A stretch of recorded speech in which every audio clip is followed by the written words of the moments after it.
What episode is this? I don't know.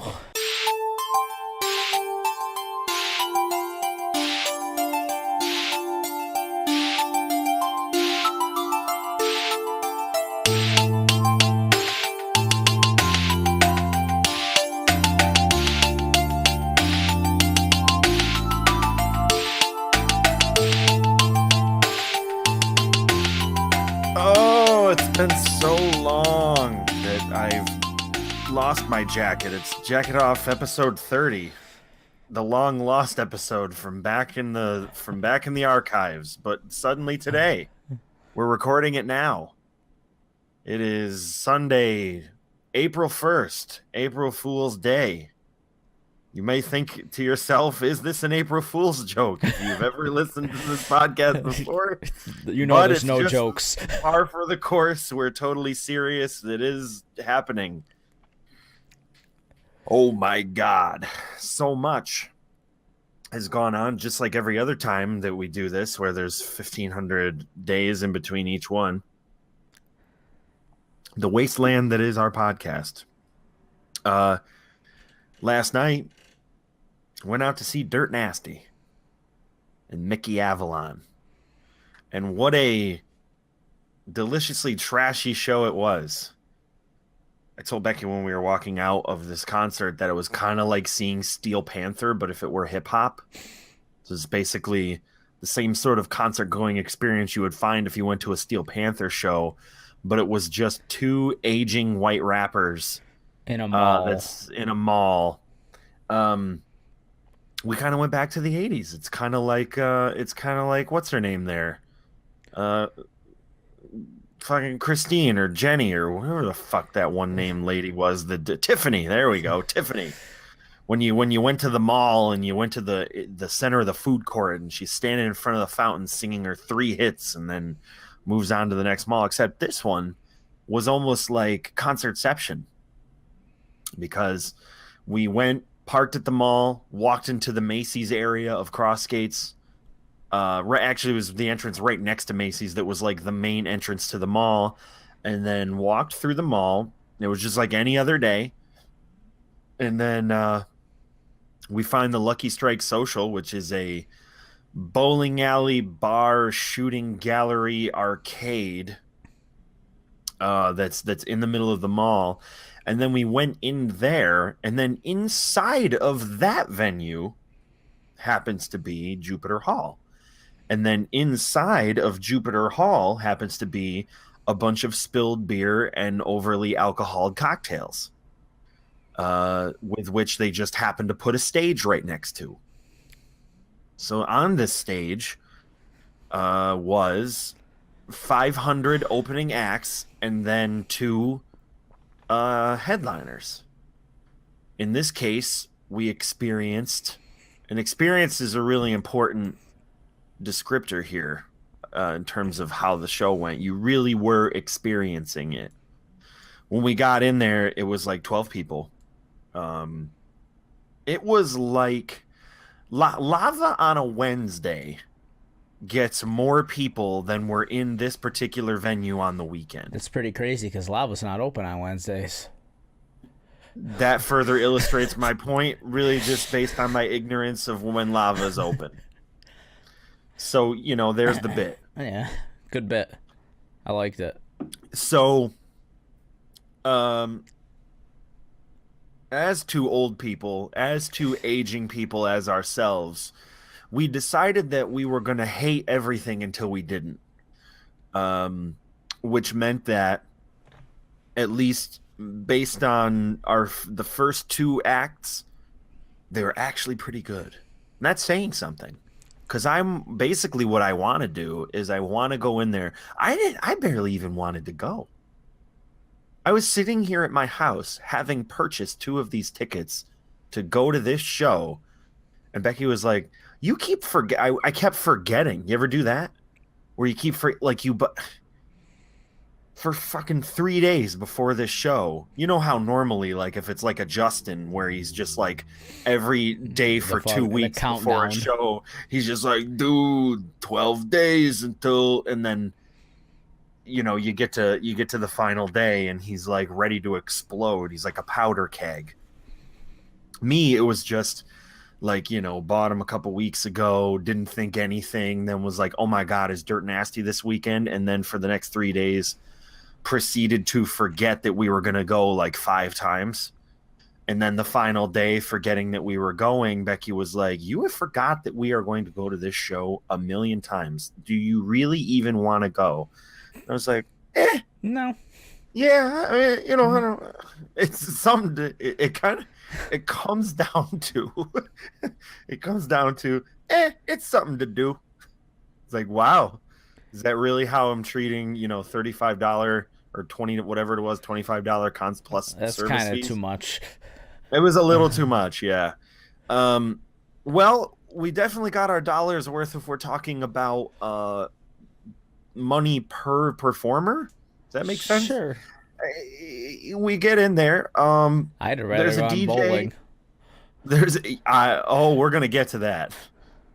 So we get in there, and it's like this, like DJ JJRQR7D5, whatever the hell his name is.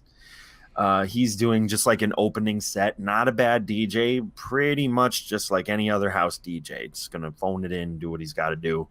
And then he then has the first gentleman come out. He's from Las Vegas, Echo. He was a pretty good rapper. Kind of sounded like Logic. Did some fast Mac lethally type of stuff. Pretty good rapper. Then the next guy comes out.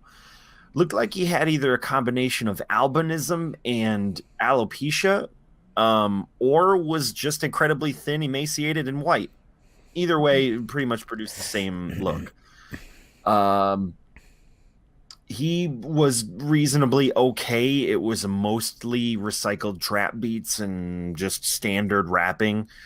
Was a lot more bombastic in performance style. Still, again, perfectly fine. What's our face tattoo situation looking like here? You would think that he would have had one like little like thing right over here somewhere, or like right above his eyebrow. That's kind of how his face looked. He had like a super angular, super gaunt, like 0% body fat type of face, and like barely any eyebrows, and was wearing like one of those colossal oversized like scoop front t-shirts that was like gray and it had a bunch of holes in it, Okay. and then like a short crop leather jacket and skinny jeans and like Vans. But no That's pretty face much tattoos? no face tattoos Wow. to be said. The whole Neither show? of those guys did. Uh, y- uh, yes, the whole show I can say did not have one single face tattoo. Man. Did you even go Now, to a rap show in 2018 then? I've gone to 2 rap shows in 2018 and not seen a single goddamn face tattoo. That's because I've gone to predominantly white people rap shows. That's the general thing. I mean, it's not like Lil Peep. Oh, God bless him. Up here, Lil Peep forever 2018. I think he died last year. Whatever. Just Well, I'm saying this year is he died at the end of last year. so he gets this whole year. This is the year of Lil Peep. He's gonna be, he's gonna have like posthumous releases like Tupac, at least for another couple months. He probably made just that much material. So anyway, a couple of shitty demos are coming out from Lil Peep this year. It's gonna be great. So anyway, then we started. Then you start moving into the realm of like, okay, again, we said we were old people. We wanted to hate it. So then we started heading into the realm of where we're like, okay, now I really want to start seeing some lead up to what we're actually here to see. So then you cross over from, oh, those first 2 rappers were pretty good. And then this weird group comes out called Beard. It's 2 rappers with beards, Yeah. and then one guy on a keytar and a Gibson ES330, who, I don't know if he thinks he's in like if he thinks he's in Grammatic or whatever. But the thing is with those, you can hear the guitars. They contribute to the song. If you're gonna play the guitar, you want it to like if you're gonna play it, you want to remove the lead from the track so that you're playing the lead.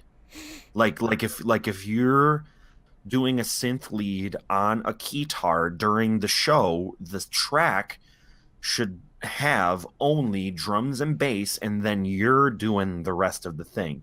That was not how they played that.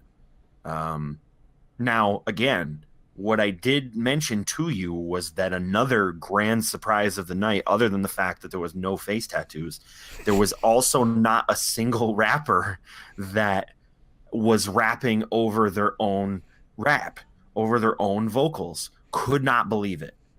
Um, I think that it has something to do with the perceived credibility of a white independent rapper. It has to be. There has to be something Yeah, but there. Riff Raff does it. Yeah, that is true. I mean, I guess it's maybe the difference is that Riff Raff, I think to me, is kind of like Paul Wall and some of the Texas rappers that think that they're black. So they go out there and they do what they're seeing. You know what I mean? Like if you're gonna go to well, now, and here's the other difference. You could go in the other direction. We're gonna go see Brockhampton, and I bet you $100 that they're not gonna rap over their shit. I guarantee it, because it's like seven people. It's like Oh, seven you don't. people, Yeah, you don't need it. huh? You don't need the. Well, that's the thing, is that I think they're gonna pull that thing that like Cypress Hill used to do, where they're like well, and a lot of rap groups do it, but they were kind of the earlier ones where everybody's on stage and they're each filling in their own parts and accenting their own parts. Like Yeah. they're going, There's like, almost you not know, the even other guys room are, for the yeah. backtrack to be Oh playing. God, there's no way. Not with that many people. It's like the Slipknot of rap groups. Like they got 1,000 members. So I think it can go both ways. I think it's about the perception of the group. I think if they're like a SoundCloud rapper, yeah, they're gonna rap over their own shit. Or like, because you see Kanye West doesn't do that. Kanye West will go to a gigantic stadium show and he will rap over an instrumental, not over just the song itself. So, I don't know. There's probably no way to really generalize it. But anyway, those beard guys, they sucked real bad. We were we were super turned off, and then we're like, okay, now has to be Dirt Nasty. Like there's no possible way there's more shit. Now here's where it gets real great. When we were at the New Year's party at the Sinclair, we discovered that a local DJ by the name of Kip Chapman was going to be there. And he's, again, a reasonably good DJ. He's not interesting in any way. Like, he's probably as interesting of a DJ as somebody like Dredd. Dredd is probably much better than he is. I almost say he's definitely better than he is. Most of his shit is in favor of the crowd. Most of his shit is super phoned in with not very good transitions. That's what we're talking about in terms of his set list. It's all just very calculated. It doesn't really have much going on for it.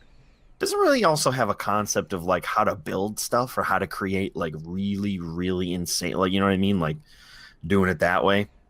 But the Brunch Boys, Dylan, the Brunch Boys with a Z, Kip Chapman decided that for some reason a local DJ and some other guy that I had never heard of before, and the group that I had never heard of before, the Brunch Boys, was going to open for Dirt Nasty and Mickey Avalon after seeing 3 rap groups or individuals. I did not fully understand how he got on that billing. Brunch Boys should have been either the warm-up or come on after them. for the people that wanted to be at fucking 3 o'clock in the morning. They thought they were the hottest shit of all time. They thought they were the tits. And I was just like, and you know what? In a way, I was just more jealous. That's really what it was. Because I see that I think the difference is that it would be different if I had never seen this guy before. But I saw this dude play to a tiny ass bar in Saratoga. And then I watched him open for Dirt Nasty in like the course of, 4 months, 5 months. Goes from here to another group that I had never heard of, opening for those two people. Not that Dirt Nasty and Mickey Avalon are fucking Elton John or anything, but for Christ's sakes, I could have done that set. It was easy. But I digress. And their logo sucks too. So like a moon's it's literally over my in that hammy. shitty script font. What? I said, was it just a moon's over my hammy? It was the Brunch Boys. The Brunch Boys were like a shitty Eggs Benedict at a country club. Barely. I mean, when if your name was the Brunch Boys, wouldn't your logo just be like in the diner style? I would Wouldn't want that it to be be like that, the but easiest? they kind of did it. They played it like 80s vaporwave type of look to it. So that was kind of their appeal. And like they were both wearing like Brunch Boys fucking hoodies and shit. And it was fucking horrendous. So after them, I was real turned off. Like I was just like, oh my God. So now we're talking 10:30 now. 10:45, somewhere in there. Mickey's not coming out until much before like 11. Or Dirt Nasty. Maybe it was probably 10:30 because I think Dirt Nasty only played for about half an hour. So then Dirt Nasty comes on. So you had to sit through all of that for a half-hour show? Well, Dirt Nasty was half hour, and then Mickey, I think, was 40 minutes with a little bit of a closer with Dirt Nasty. So then this is where it starts to get real weird because up until this point, we haven't really addressed the crowd. I'm sure you could probably guess what this crowd is like. It was damn near indescribable. I don't know. I just couldn't get a read on it. Like, we've gone to a lot of shows and we're like, you go to Purity Ring and it smells like beautiful flowers and roses, and then you go to Between the Buried and Me and it smells like the inside of an ass. Yes. This show had a very distinct feeling to it. It smelled like Jägermeister and freshly mowed grass at a trailer park. Like it was like had very. It smells like home, is what you're saying. It smelled like home, yeah. And then you get that merch table smell right when you get in there. It smells like vinyl and smells like screen printing, screen print T-shirt smell. So you get a lot of scents. So. Oh, and like coconut oil. That was in there too. I could see that. Reason why I get a lot of coconut oil smell in there is because, again, heading right back to heading back to the Steel Panther reference. The kind of crowd that's coming out are these very let's say fallacious women. Of all different shapes, sizes, colors, persuasions, and morality and moral compasses. Very, very varying moral compasses. Dirt Nasty gets on stage. And then immediately he wants girls up there. Okay. I was expecting this. I knew what I was getting into. So girls come up on stage. And they let's keep in mind Simon Rex himself, he's 42. This is a gentleman who is 42 years of age. So is Mickey Avalon. These women were acting like he was 22 and that he was there promoting like that first record. This is a dude who is drastically phoning it in. Like he's just doing it and he's Dirt Nasty. And there was this whole thing that I really noticed was that they were being super careful.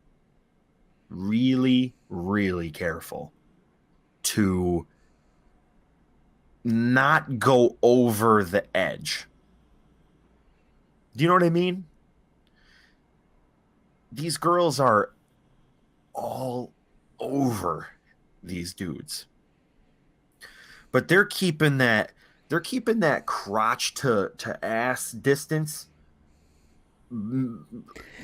pretty wide, right? That's that 2018. It's the 2018. It's the current time show. Like this is nasty in 2018. Now look, we're in a post Miley Cyrus and Robin Thicke environment, right? Like that, I feel like that was the turning point. So like Robin Thicke up in the Beetlejuice pants with Miley Cyrus with that like chicken cutlet ass with the skin tight, skin colored patent leather ensemble, right? The distance, the gap from then on was wider. It had widened, and I'm noticing that now because you got these dudes. I'm telling you, 42, Dylan. They're 42 years old, and you got at the bare minimum at this show. Like there was a dude. And this is the other part of Dirt Nasty's show. There was a dude that had his 2 kids there. The one kid was 15 years old. The other one was, here we go, 12. Luckily, the boy of the group was 12. Let's just make that abundantly clear. This girl and this boy come up on stage, and Dirt Nasty's like, these are my kids right here. Get the fuck away from my kids.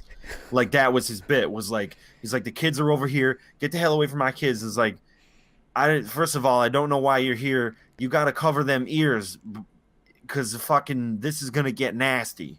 I mean, that's how this is. My name is Dirt Nasty. My name is Dirt Nasty. I don't know what you expected. Do you know what dirt is? Dirt's gross. It's nasty. And also, I'm nasty. My name might as well be Nasty Nasty. As nasty as I want to be. Like, you know that record. And the show goes on. There's a smattering of thick, thin women of all things going on, coming up on stage, coming off stage.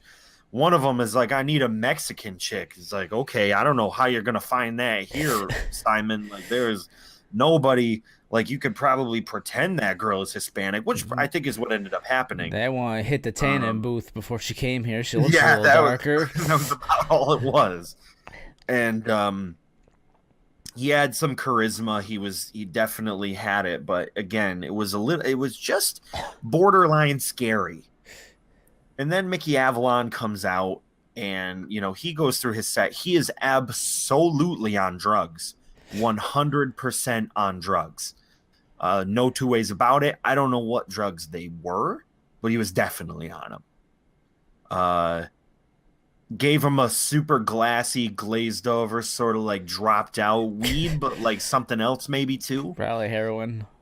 Yeah, sure.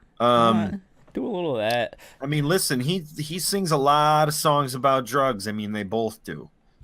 The last song that they played as their encore was Dirt Nasty song 1980, which is, of course, we know the hook is, I'm on cocaine.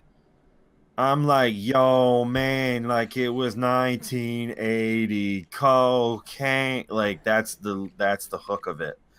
And everybody joined in. Everybody joined every single one of the songs. I'm telling you, they're kind of like the Andrew WK of songs about dicks.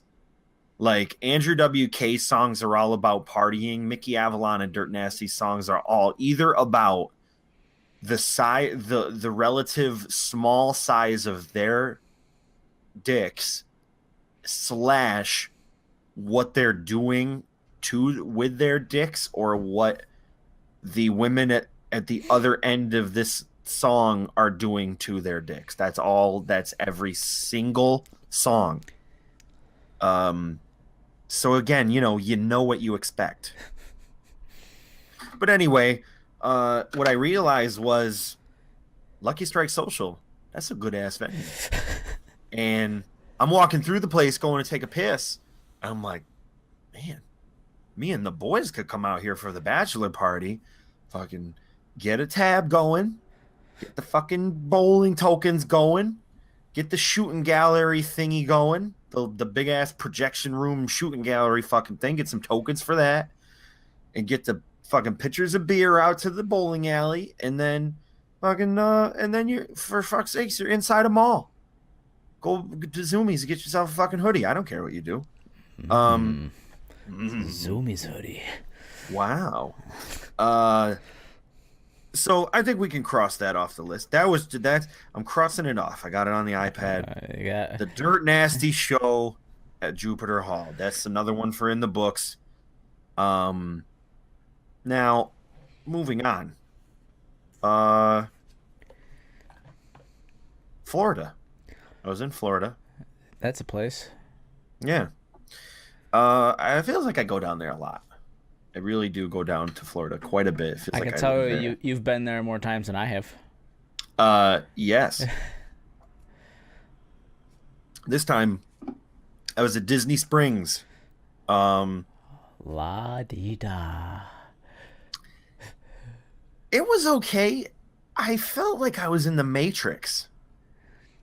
I told my boss, I was like, this whole place makes me feel really weird, dude.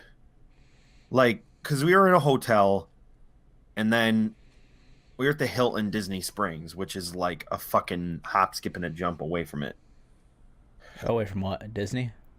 Downtown Disney, which is what it used to be called. Now it's called Disney Springs. Downtown Disney. I mean, that's okay. So that's kind of contributes to why it feels like you're in the Matrix, because what Disney did was they basically leveled the fucking swamp and put a town on it. And the town is their effort to create an around the world style experience with dining and shopping that feels like you're in a certain place, but you're not. So like when you go to somewhere like so stepping back, you get to Disney Springs, you go across this land bridge, you come down the stairs. The first thing you get to is a bunch of people in a like a town square type thing doing the fucking Macarena. Oh, and then I'm like, right. suddenly I'm all right. I was like, so this, I knew exactly where we're kind of at Club Med now, or we're at like a senior living type of place. But it sounds fun. Everyone's doing Now, the Macarena. It's a little dystopian. Like it feels like everybody's trying real hard. And it's kind of like Get Out. Did you ever watch Get Out? No, I didn't see it. Put it on your list of some shit to watch. Like, even though it's kind of far past the hype train on that movie. I still don't know. Probably appreciate it a little bit more. I don't know, like the twist. There's like a twist, right? Some sort of like twist ending. Yeah, kinda. But it's not even really that. It makes sense. It's not like Shyamalan. Like it's it's a real twist. It doesn't suck. Now, it feels like it's like the Black Hole Sun video where everybody's got that big fucking smile, or like creased across their face. That game We Happy Few where everyone takes the drugs, the happiness drugs. Yes, it's exactly it. The experience as such felt like if you were staying at Disney and this was your downtown experience, is like after you were in Disney or when you were done with it, like if you happen to be in this area. I'm guessing because it's called Disney Springs, it's a Disney property, right? Yes. but It you is don't 100% pay a to get Disney into property. it. No, It's just like an area it's that's by. available to you. Yep. It's just like Okay. a town. It's Well, so from what I've heard of Disney is that they manufacture everything to be perfect. So of course, a town that is supposed to be perfect would feel fake because it literally is fake. I think the biggest part of it that is absolutely bizarre to me is that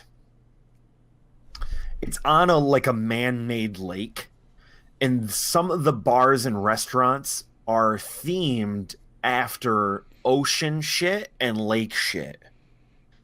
So you're sitting on a big scummy pond in the middle of fucking Florida that they've sort of chosen to put there.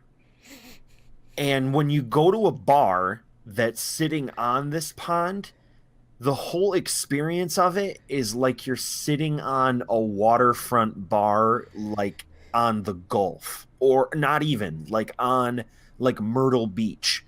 They're like, oh, it's Johnny Bootlegger's beachfront fucking bub bar with fucking captain's wheels and fucking anchors hanging from the ceiling and all that shit. Yeah, like a fish catching net, like hanging from the ceiling. Absolutely. They've dotted all the I's and crossed all the T's and Captain fucking Shipwrecks. Captain Shipwreck's fucking Gulf Coast Cove and Shrimp Company. That kind of sounds good. Now, I went there several times throughout the trip, and what you begin to realize is that when there's only so much you can see and do. There's only so much that again just continues to feel like it's repetitive, and most of the food, not all of it, but most of it is very. This is all Applebee's, but just different themes. That's all it is. There's probably 2 restaurants on that property, or three, maybe 2 or 3 restaurants on the property that could be considered anything above a I don't even know what you would call it. It'd be just like a mid-level themed cuisine, whatever that Chili's. happens to be. Yeah, I mean, even I would even say that maybe one night I went to one that was like a little bit above a Chili's. I don't really know what that would be. Like it's Outback. Just, yeah. Outback. Yeah, maybe. Uno is above a Chili's. Yeah. That's the step up. I like would the say Outback Unos and yeah. like Texas Roadhouse. Yeah, those are like those 3rd-tier restaurants where you can definitely get like a decent meal and it doesn't cost $1,000, but it's still like pretty good. And they put some thought into some shit. And like it's where a place where the difference between like you getting fried food at a place like this is definitely where like if you are gonna get the fucking fried shrimp, it's actually pretty good. Like they fry it and it's like in real oil and it hasn't been sitting there for a fucking month. The batter seasoned. It's like wow, it's like a very wow, this is like a very good fried food thing that I'm having here. Like a fish and chips that tastes like one. This fish tastes like fish. It doesn't taste like French fries. Absolutely. Yep. So overall, I think it would be actually a nice place to go if you were down in Florida, but you really didn't want to do Disney, or maybe you wanted to do like Universal or something, where you just didn't want to fuck around with. If I'm ever in Florida, I'm going to Disney. Well, I think for you'd want to go to the shit that's like not like old and stupid. Like you'd want to go to like the cool shit, like fucking Harry Potter and Avatar and like all, you know what I mean? That's what I would want to do. Well, I want to do the old and stupid stuff too. I want to ride what's that mountain? A Space Mountain? Space Mountain, yeah. Yeah, I mean, I guess I would still put that in the category of like still kind of the good stuff. I mean, there's just stuff at Disney that for me doesn't have any appeal. Like I feel like I want to have like the cool like experience with shit that I like. You know what I mean? Like they have so many themed properties now that you can go over and do when you own everything. Star Wars. Yeah, when you like you go over, you do the fucking Star Wars. You could do the Marvel. You could do the Avatar. All that new cool shit. I feel like that's what I would want to do. Yeah, I like lumping Avatar in with the cool new shit. In fairness, Avatar was graphically ahead of its time. So even though they built it super late, they're just at the cusp of when it's not relevant Don't anymore. worry, they're making 5 movies. They'll come out, I swear. Mm. Yeah, very true. Uh, the trip, the trip in general to Florida, we had some really beautiful weather. Um, I met this guy. He's like the roadmap for the rest of my life. You ever meet a person where you're like, guy, you are fucking living the dream, bud. Like No. you've never met a person where you're just like, Mm. that's where I That wanna. would require me to talk to people to That's get very to get to true. know that they are at a certain point to me and to be like, that's what I want. I did not know how myopic I was sounding at that point. How dare I You even just conjecture that assumed. you? Yeah. Um, we were talking to this guy who works for one works for one of the clients that my work works with. Dan. He's from Wyoming, The and cheese his girl. state. Oh, it is not. That would be Wisconsin. No, Wyoming's one of those that square states that Wyoming no one cares about, cheese. right? The one square state that nobody cares about. Is that what you said? Yeah, one of those Yeah, square that's states. it, right? Like North Dakota, South Dakota, Wyoming, those square states could be gone tomorrow and no one would even know they existed to begin with. Yes, very much so. Well, the beauty of the square state of Wyoming They're square is that cheese? you were just hoping. You're hoping and praying. The beauty is that this individual had lived in the some other area. I can't remember where the original location of this client is, but he told them that his girlfriend got this kick-ass job in Wyoming, so he's just gonna fly, he's just gonna roll out there and bum it around until he gets another job.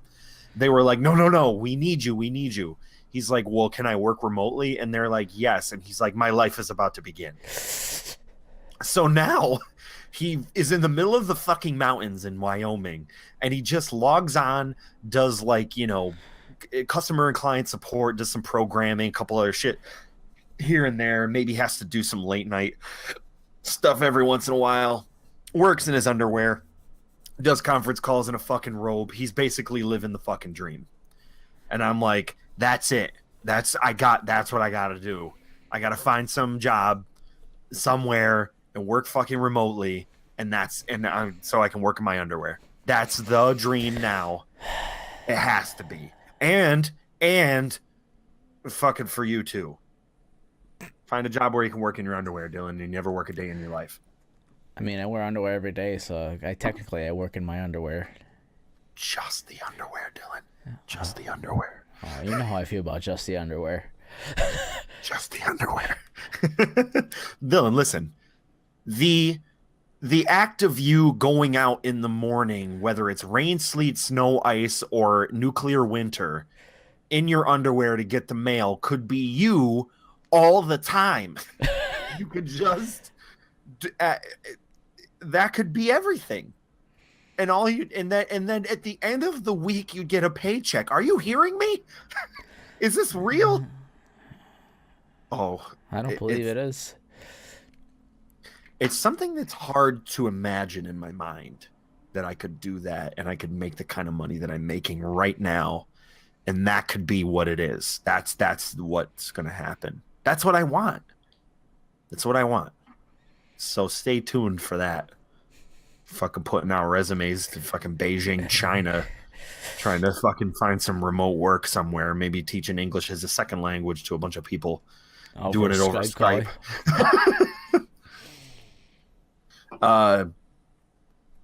And it would just be me being like, okay, this is how you say dirt nasty. Dirt, nasty. Anyway, I think it's time Florida. for that. Well, yeah, Florida's fucking Florida, dude. I'm done with it. I just wanted to tell you about Florida. It has some nice weather, fucking Disney, some fucking burgers and pizza. Disney. That's all it is. Disney. Burgers, pizza, decent sunshine, street performers, Disney. Buy more stuff. Buy it. Bye. Can you please Bye, bye, buy bye, it? bye, bye, bye, bye, bye, Have you bye, bought it yet? Have you bought it yet? Don't think about it. We can read your mind. Just buy it. Um, on this day of many candies and Jesus eggs, rose. he rose, Dylan. Uh, and so Jesus asks you, have you played any good games lately? I don't even remember. Thou must not, thou must not deny the Father, Dylan. He asks you, he asketh of you, hath thine playing video games lately? Well, I can tell you that I have. I finished the holiest of all games, Golf Story. Cause the holes, cause you get Holiest, hole in one. Yeah, hole. Oh, Father, thou art in heaven. Give me the composite driver, for I may sink a hole in one with the wind gusting at 25 miles an hour to the east. Knots. Right? Is it when measured in Knots knots? is nautical. Whatever. Weather is miles per hour. Anyways. I just exhaled at about 5 knots. So, Golf Story. And boy, what a story it is. I did mention a little bit of it on the last podcast, but I just wanted to tell you about the conclusion of the game. I think, to me, that this game is probably one of the best I don't even really want to call it an RPG because it really doesn't have doesn't have very many like super calculated RPG. It is. It's a fucking role-playing game. It is. But the golf mechanic in this game is fucking genius. It's so genius. It's perfect. Like top down, super precise. It's not like crazy with the short game. They're not trying to make you fucking perform miracles. The slopes on the greens are pretty decent. You're not playing fucking Microsoft Golf. You're not playing Tiger Woods PGA Tour. You're playing a simple, cutesy, top down, very easy to control with like just enough mechanic to where if you really, really wanted to get nuts with it, you can. Like, with different, there's probably about 8 or 9 different sets of clubs. They make you play with a bunch of different styles of clubs and shit like that. And the story is really funny. It's like genuinely irreverent without like beating you over the head, and they make you do the most outlandish shit. There's like holes where if you fucking land your ball inside the radius of like a certain area near the green, a mole's just going to take your fucking ball and move it into a bunker somewhere, so you got to hit it out of the sand. There's another one where a fucking bird just flies in and takes that shit and puts it behind a tree. And then, then basically you fucked up. You can't do anything.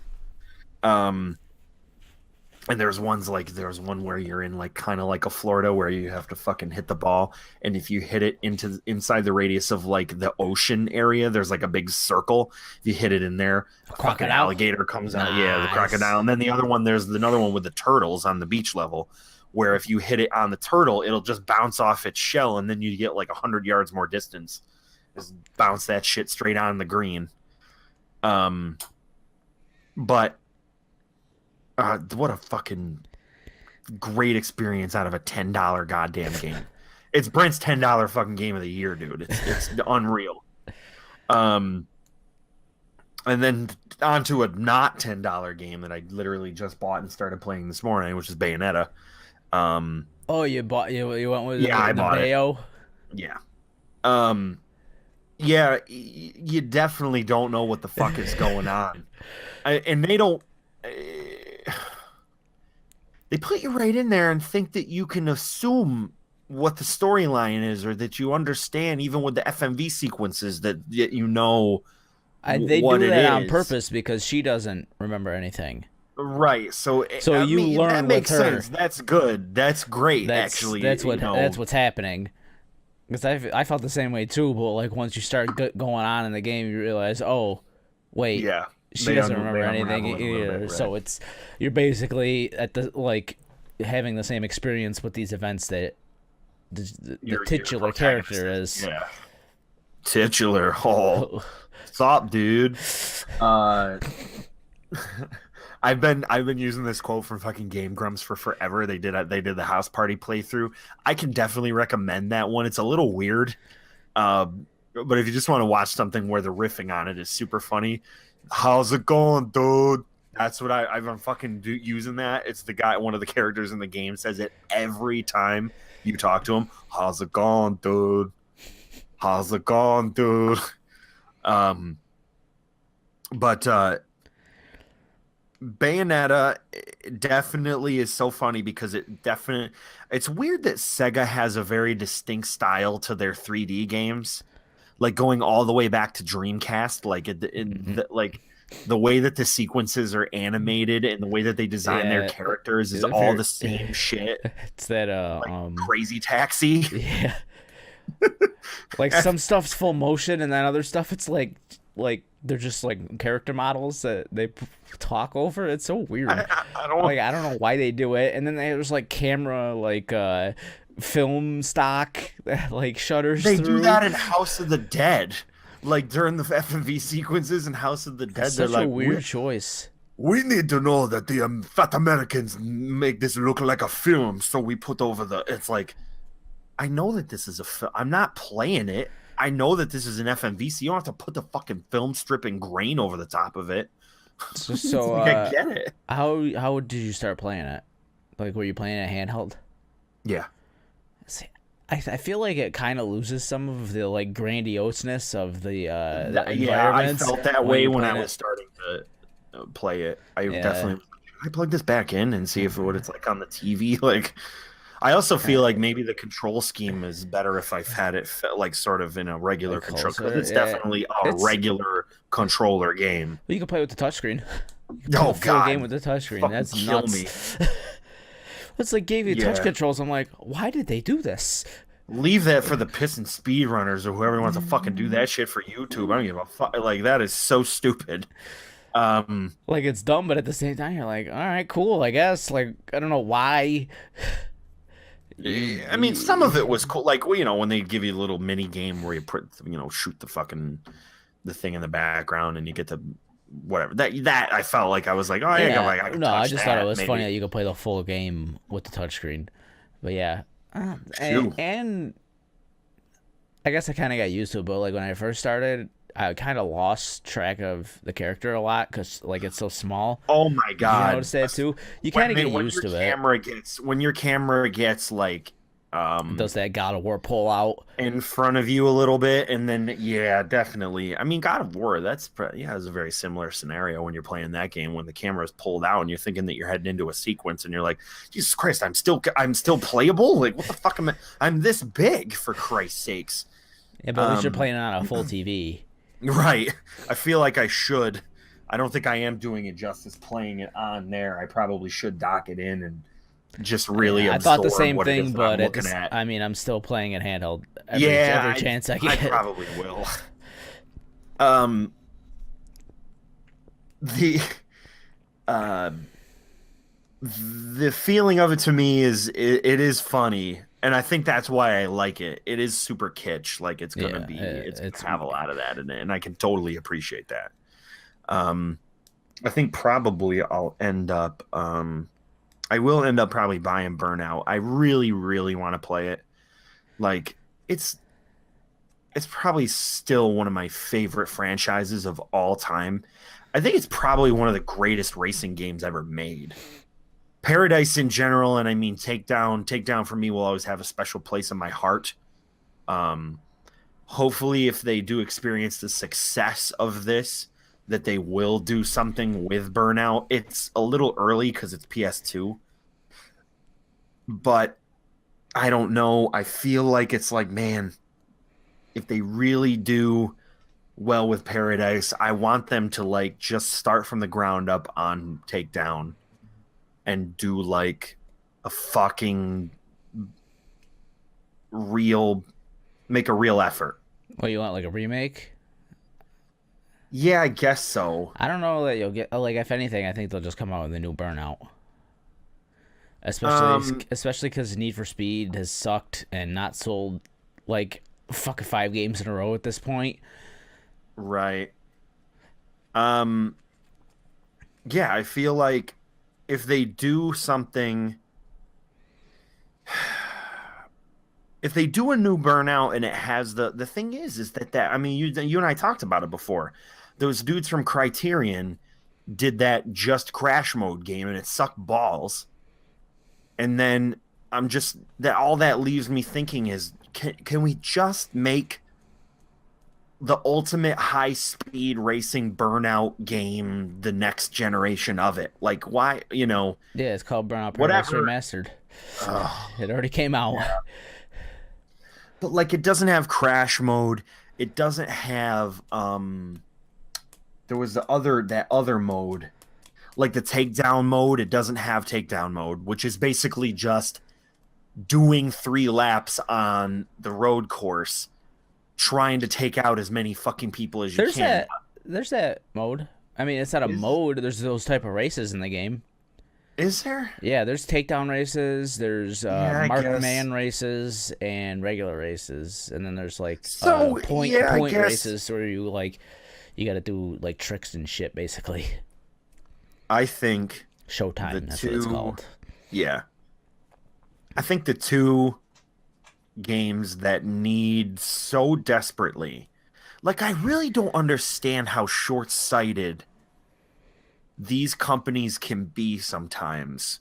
I mean, obviously we know EA is whatever they are and there's always issues with fucking EA, but like really, if you're so interested in printing money, how the fuck can you continue to release these open not open world? How can you continue to release games for Need for Speed that have nothing to do with why people like it?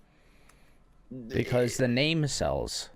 Oh, sure, but the thing is that any coverage, any coverage that comes out like after the initial teaser from EA They're is not they're basically not like, oh, it doesn't have any of those things that EA hasn't EA's had in not those selling to games. those people.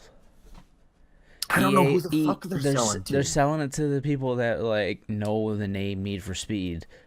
And guess what? There's plenty of them. Just why Fucking I, Need for Speed they can Underground 2, still sell guys. millions of copies Do I bet you on the if they name put alone. Need for Speed Underground 2 just scaling it. Don't do anything to it. Just scale it. If you put Need for Speed Underground 2 1080p on the fucking PS4, it would sell like hotcakes.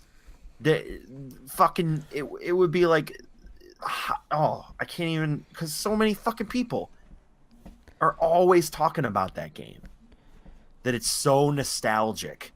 How many how many properties are being rebooted right now? Like Crash, Spyro, and Medieval. That's not even a property that was like the hugest property for PlayStation and Sony at the time, and they're fucking selling it. And they're Yeah, I gonna know. redo it. Well, And now it's like, but so we can't even do Need for Speed Underground remastered, where they take content from the 2 games, and they do like an amazing import street racing game that everybody will love, infinite customization options, the online component. I mean, the last Need for Speed Underground 2 didn't have an online fucking component because it came out so long ago that it didn't exist. yeah, but people would expect that, so then they have to do work to make that. And they don't see I the mean, money in that.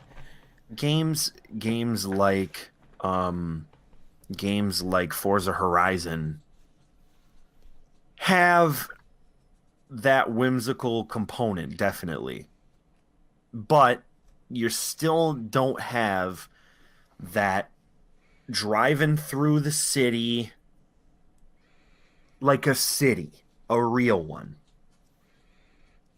like a closed-in, narrow street racing.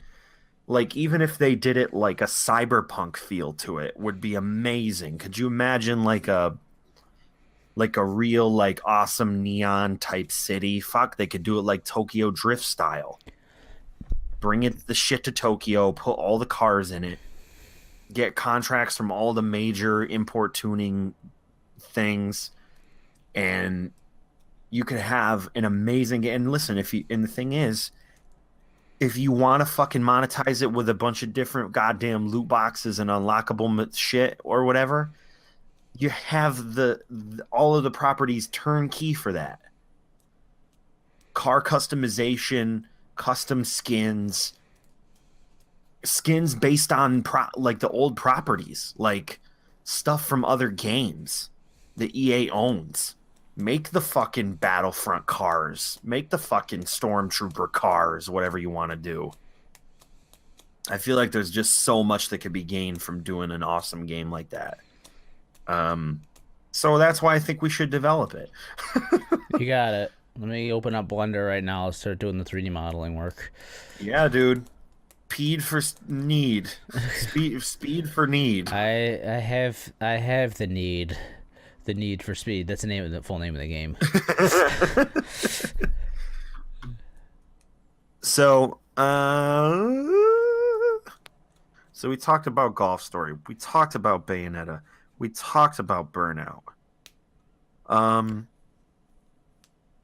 Maybe I can extend it to you. Have you watched any movies lately? Well, I mean, I actually played more games than that. Go for it. But, you know, it was so long ago that I played them that I can't even remember. Well, It's the one game, it's so far back. I can't even.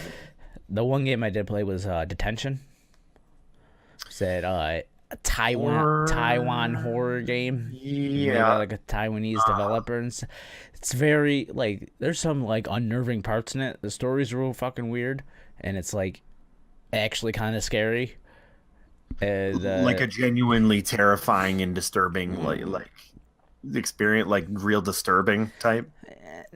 there's Or is it this, jumpy? yeah, there's a lot of disturbing stuff, and then there's a lot of like I don't know, just like that old like grudge like horror, with like that style of horror stuff, like some of that, and like it's very unnerving when you're playing it. It's just like, oh, you know, just It's kind of gross. It's a little yeah. sludgy. Yeah, and it's it's really nice. Like the art and it's really cool. The characters are weird. Like they have like a weird puppet like movement almost. They're almost like pitch like paper cutouts the way they move. Yep. I don't know. That's weird. But yeah, that was a well worth the $12 I paid for it. I think it was like $12 or 15 or something like that. Definitely an experience. It's probably only like a 4 or 5 hour game. Three. Oh, 3. Yeah. Very short. It's a little sluggish going through. There's like some backtracking, or you're just like, all right. Yeah, you gotta go all the way. Let's go. Like, kind of unnecessary, but it kind of feeds into it because you're like, oh, I don't know, really want to go back down in that area because I know what happened last time. You know what I mean? Like you get that like unnerving. Like I don't want to return. I don't want to go to the basement because I know it's in the fucking basement. I don't feel like dealing with that again. Yeah. But in like not in like a I don't feel like fucking doing that again. More like a actual like horror, A genuine feeling of like foreboding, unease, oh my God, oh, here we go. it's gonna be scary again, and I don't want to fucking deal with that. Yeah, that's really interesting. Played that. That was cool. Uh-huh. Beat Assassin's Creed. Wow. Yeah. So you just dedicated yourself to it. You went fully on board with that shit. Yeah. I mean, I beat the main story. There's still side quests that I 5 million side quests open, and like it's funny. Like I beat the game and I didn't even go through the whole map. Remember how big the map was in that? Yeah. Well, there's still blacked out spots on the map that I didn't go through at all. You could like beat the game without even hitting the whole map. Jesus. Which is pretty nuts. Yeah. And it was I felt so good about playing it that after I was finished, I almost felt like I could go back and keep playing it Really? because there's stuff still to do. Even though I was done with the main story, I wasn't done with the game. That's as best as you could hope for in that Yeah, scenario. and I Yeah. think my final like clock time on it was like 37 hours. Oh, so that's not. So it wasn't like it's not like a 100-hour Witcher 3 game I where you're mean, just playing and playing and funnily playing. enough, Golf Story, I think, is a 25-hour game or 30, something Yeah, like that. It did take longer than I anticipated, but it definitely, what like I said, was like that's fucking far worth the money. I mean, considering the time that I put yeah. into it. That's like you Um, could get through the game without without it taking. You could make it have it last that 100 hours, or you could have it last like 30 or 40, okay. which is a nice like option to have when you're playing the games. Like I would love to beat this fucking game, but I don't feel like putting Is the the full. Witcher is the Witcher campaign like a force you into 100-hour game I don't know. or no? I didn't even get that far. It just Yeah. like it just keeps every fucking turn. There's just question marks on the map. You just go to this question mark, and it's like, oh my god, you feel like you get nowhere. So it made me just not want to play it anymore. I was like, I don't The feel like idea of I'm. that, Dylan, just hearing you say it makes me want to vomit. Because that is literally the polar opposite You to do how like I you feel do like about one gaming. question mark on the map, and like 30 Oh other my ones pop up. God. I was just like, I can't do this. I don't have it in me to either just mainline it or like it feels Fucking like I'm not A. getting anywhere on it. So, that was Assassin's Creed. Beat that. Playing Bayonetta. I played some Burnout Paradise. If like Burnout Paradise, like the remaster looks really good, but at the same time you can tell it's a 360 game because like the skyboxes are just plain fucking skies, and like some of the buildings are just Yep. polygonal Yep. like high rises and stuff, but they look good. But you're like, there's like no detail in these. But the It's like a cars, mod pack kind of thing. Like you can get a mod, yeah, put it on your PC. the cars still look good because that's where like all the when they That's actually where they put made it, everything that's where they into put it. everything into to where that the buildings do look like these just like square high rises I mean, you're going basically. so fucking fast in that game that like And then when you you can't like worry about it. some of the dust stuff is like pretty good on it, like the particle effects that you Yeah. wouldn't expect. The road textures are really good. The grass is it's a little flat, but it's not terrible. Like that old like it's basically just like a texture on top. There's like no actual grass blades coming out. It's PS3 grass. yeah, it's a little better than that. So Yeah. it's got that going on. The cars look fantastic when they crash and turn into tuna cans. Beautiful. Yeah, now But I want what else? I was playing through Shovel Knight again. I wound up buying Shovel Knight on the Switch it. Mm-hmm. because they had a deal. Because you need to have it. I mean, come on. Yeah. It's the Switch. Put Shovel Knight on it. Well, they had I bought when the Switch first came out, the expansion pack, the Spectre Torment expansion came Yeah. out on the Switch. Like I think I want to say like the first day it came out. So I wound up buying just that expansion pack because I had already had the Treasure Trove on my PS4. Well, the Treasure Trove was everything. And then recently they had like a deal where if you had bought one of the expansion packs, you could get the full Treasure Trove for like 40% off or something. So Pretty good. Oh fuck it! I never beat Shovel Knight. I feel like if I'm gonna beat it anywhere, I'm gonna beat it on the Switch. So I Right. restarted that again. God damn, it's still a good game. Well, and now I didn't realize that in order to do the Bayonetta thing for the discount on the second one, that You you had could to buy actually do it the. on the Switch, and then they'll just give you the coupon code Yeah, to I put it didn't on know Bayonetta that. 2 and I make didn't it know 30 that. bucks. I didn't know that either. Yeah. I was- I realized it. I was like, wait, I don't have to buy the physical copy of this? They still give me the discount? I didn't realize that either because, like, I mean, I didn't really look into it I just Yeah. assume because you look on the store and one says it's 30, the other one says it's 40. So like, oh, well, of course I'm Right. gonna buy it. Well, I bought the physical copy on Amazon, so I wound up getting the Prime discount anyways. So I got Right. 20% off. So I only paid like $40 for both of them, Um, which is one of those the things where it's like you could probably relay that a little better. they don't want to. The burnout thing too. On I realized at GameStop they were doing it for $30, but on the website I couldn't get to. I couldn't. It was broken. The website's broken. At least it was yesterday or the day before when I had gone on to look at it. I was like, I will reserve this in store and go pick it up for $30. Hmm. But the fucking website was broken. I couldn't even get it to go to actually reserve it. I get you a 20% off coupon. You get it for $32 Cool. if you want it. And did you get that from their live stream Yeah, that the they were MLB doing? show thing, MLB the show, they were doing like all Yeah. you had to do was you watched the video and they gave you a 20% off coupon code. I'm like, They yes, had please. closed it by the time I had looked at There's it. another one. I'll see Okay. if I find. I don't know if it's open still, but there was another one.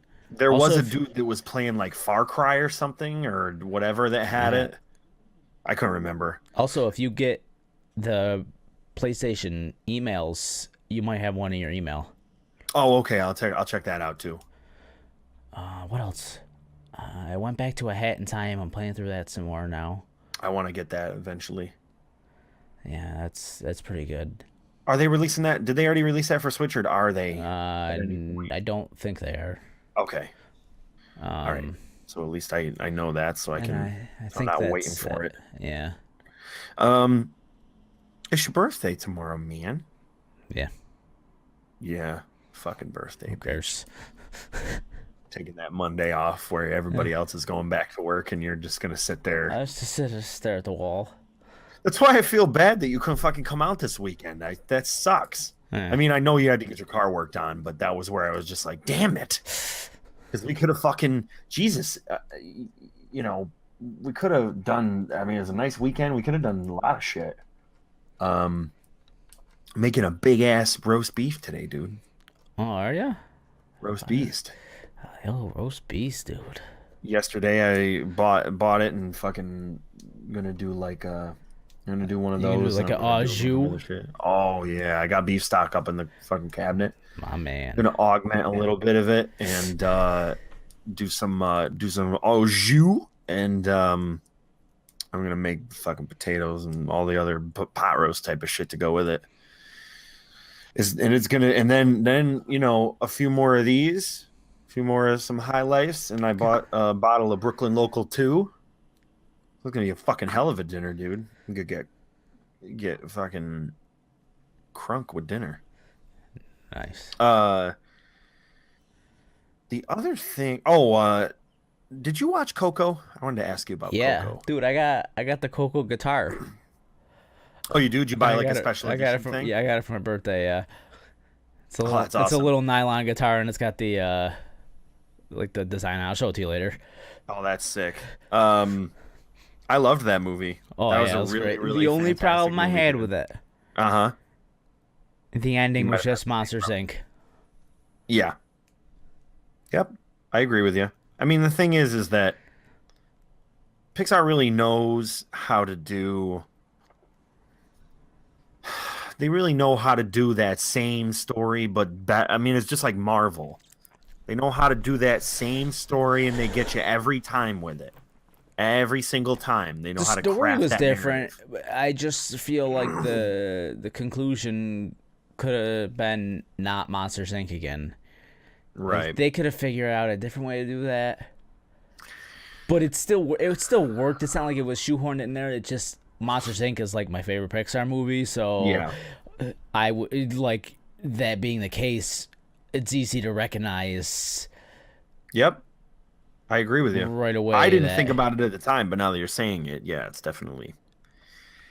I mean, and that in some ways makes the ending a little bit more forgettable, kinda. But to the same token, the visuals in the movie are like probably what make it what it is. Yeah. It's so far and away above the visual style of some of those movies. It's insane how the scale. I think it was mostly to do with scale, the way they scaled that world out. Like, oh my god, some of the moments where you're kind of experiencing the whole world. They're showing you like exactly what it is throughout the movie is amazing. It's fucking awesome. And I like that stuff. Like I like how artistic it is. Oh yeah, it's just That's the thing is that I think the artistic element of it is so probably better. that was one of those movies where like yeah, I mean I personally I figured that out. When did you figure out that the what's his name was his real great grandfather or Pretty his, early, uh, pretty early in. Well, so it was the twofold twist, right? Because initially you're like, okay, um, he's the what's his name, the troubadour, um I can't forget. I'll yeah, I can't remember it either. yeah whatever. Um, but you sort of figure out that part of it. You're like, okay, he's that, and then you sort of also again early figure out what the twist is. So yeah, you sort of realize both bumps in the movie where they want to get you both times, I and you've realized already gotten right it. away because there was a dead giveaway and that the scrawny guy he's got the golden tooth and the guitar has the blacked out tooth in the skull on the headstock there. See, I didn't even notice that, but I just kind of got it from like more of just guessing based on my own movie trope type of thought Yeah, process. that's what gave it away for me. I was like, oh, that's all It's right. gotta be. Yeah. Yeah, that's interesting. Just one of those things like, oh yeah. It's one of I those mean, movies. a lot of movies have like the dead giveaways in the beginning, but Yeah. that you only realize after you see the movie. But that was one that I actually picked up the first time I saw If it. I you was like, watch it, yeah, if you watch it the second time on some movies, you're gonna get it like based on your knowledge of it. I mean, Blade Runner is like that. Um, Blade Runner has a component of these watching it through both of them, watching it through the second time and seeing certain things in the movie that you're like, oh yeah, okay, I get it now. I still haven't watched the second one yet. You gotta watch it. I have it. Oh I please, went the for other the love of God. it was like last weekend or 2 weeks ago maybe. I went to Best Buy and they had I was when I told you like I saw Wonder Woman finally. Yeah. Well they had Wonder Woman on 4K Blu-ray finally on sale, and I was like, oh shit, I'm gonna get this. And I'm walking around, and there's like this stand. It's like 3 4K Blu-rays for $30, and sure enough, they had Blade Runner, Wonder Woman, and Dunkirk. So I bought all three of them. Oh baby, that's a hell of a And I grab. bought the Dark Crystal too. 4K. You In gotta all see of its those goddamn splendor. puppets in 4K. In all of its puppet splendor. Um, that's fucking funny. Um, I just haven't watched Blade Runner yet because it's such a goddamn commitment. it is kind of, but at the Oh, same time, I gotta make a 3-hour commitment. it feels lighter than the first one. Definitely, it definitely feels a lot lighter. I'm not saying it's gonna be a slog to watch it, but at the same time, I know when I start it, I'm not getting out till 3 hours. You gotta have the 3 hours. Yeah. I mean, yeah, you have to have them. So, you know, it is what it is. Um, yeah, it's the most visually stunning. Again, it just goes in that category of like, holy fuck, like just artistically, you can't get away from how unbelievably immersive it is. How the sense of the world that they give you, the place, just everything about it puts you so far into it that you're completely fucking enthralled. The world being like the fourth character in the movie. Hmm. Um, but Shit, yeah. the world was the main character of the first movie. Oh shit, yeah. That's all anyone I ever mean, talks about. that's all they ever say is like, my God, like it's there's a lot of movies that are like that where the place plays the character. I mean, Yeah. there's a whole fucking documentary about it. Los Angeles. It was like it's about Los Angeles, like as a character in a movie, and they show you all the different scenes that are sort of Coco. iconic. Fucking Land of the Dead's. That's a character. Fuck yeah. You know what movie doesn't get enough recognition for doing What? that like the Day of the Dead stuff is the Book of Life. I made mention of that movie when we were watching it. I was like, because there was one part of it that reminded me of that in some way. Um, it was only because that what was the company that developed that? I think it was the same company that did Hotel Transylvania. Um, it wasn't a DreamWorks film. It was something else. I fucking can't remember what it is. Oh, Dylan. Uh,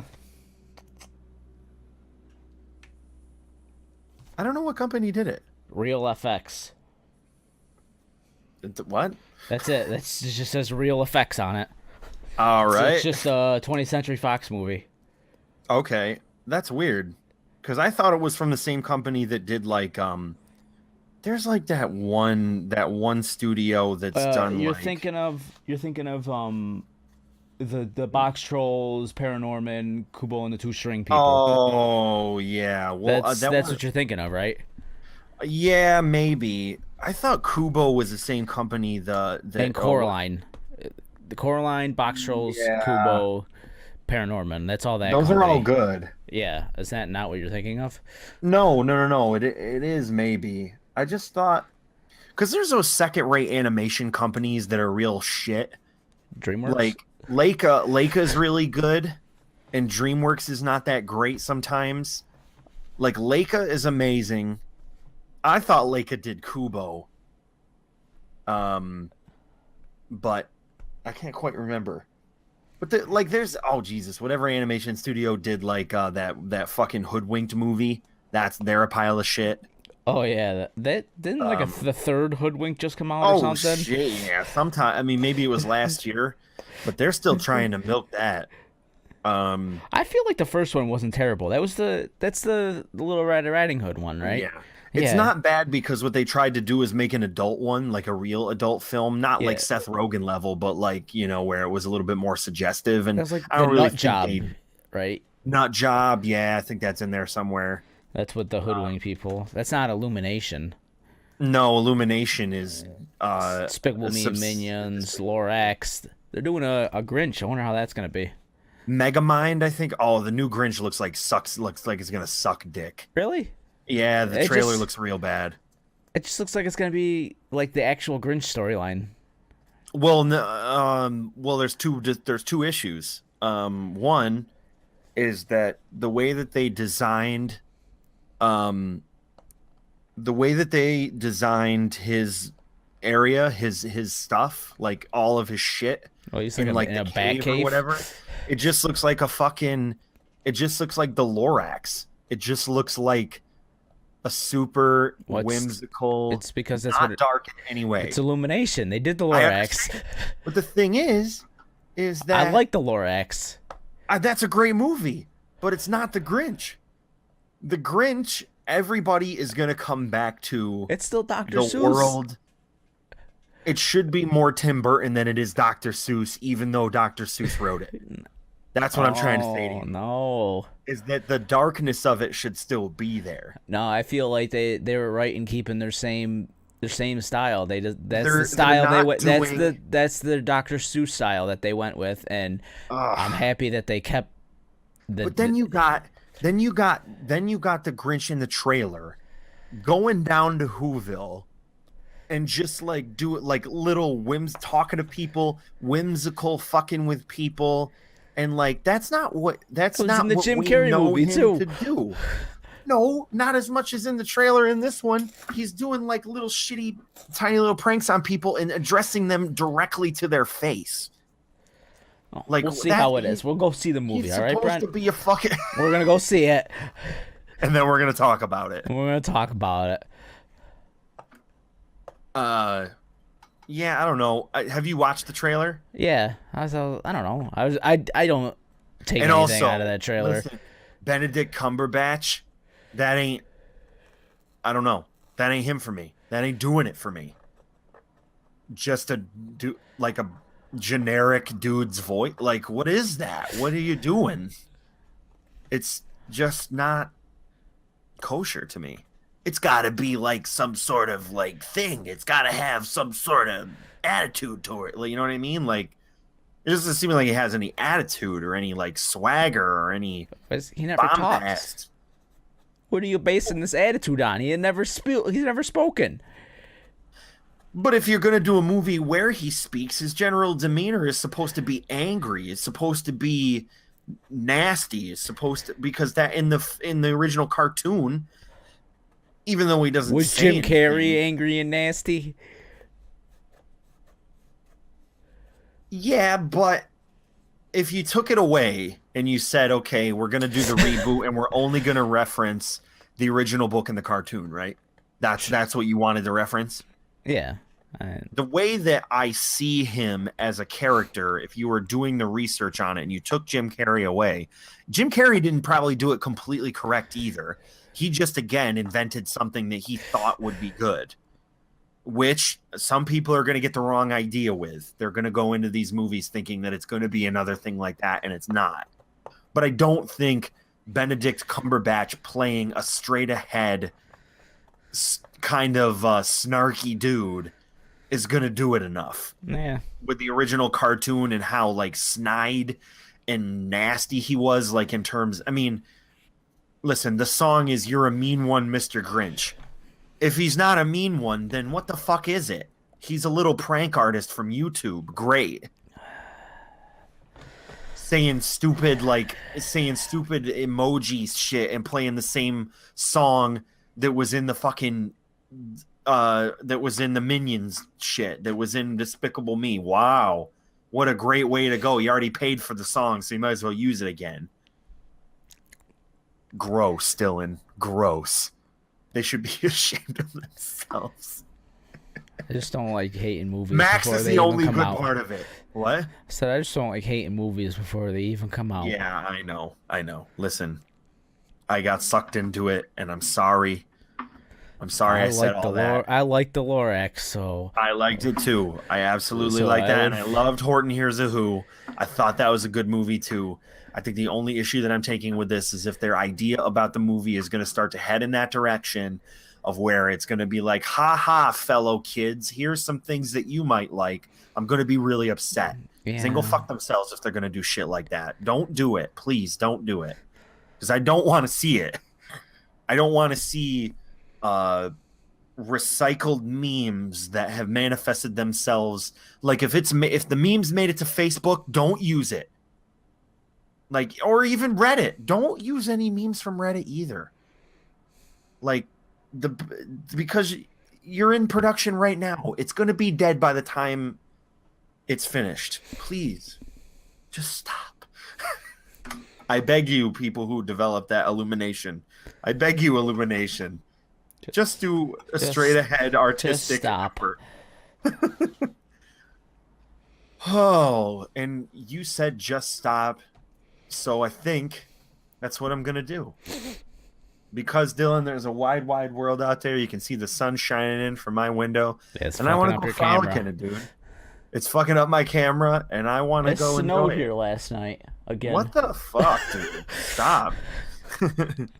I'm done with it. I'm Yo, done. I want to just get my stop. pop-up camper out, Just Dylan. stop. I'm done. Stop, dude.